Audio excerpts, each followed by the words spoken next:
Orang yang berkata tidak ada hubungan kita dengan Palestina, itu murni hubungan konflik antara Palestina dengan Israel, maka dia tidak mengerti ajaran Islam. Kita baca Al-Quran, Subhanalladzi asra bi'abdihi laylan minal masjidil haram ilal masjidil aqsa.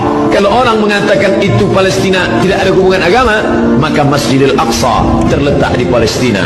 Nabi Musa hijrah ke Palestina, Nabi Isa lahir besar di Palestina, dan Muhammad SAW Isra Mi'raj ke Palestina, barulah naik ke Sidratul Muntaha.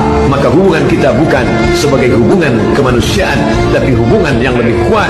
Asyhadu an la ilaha illallah wa asyhadu anna Muhammadan Rasulullah. Andai kau bukan seorang Muslim, andai tak percaya kepada Muhammad, untuk menyaksikan kebiadaban Israel cukuplah sebagai manusia, tak perlu menjadi seorang Muslim untuk kasihan kepada Palestina.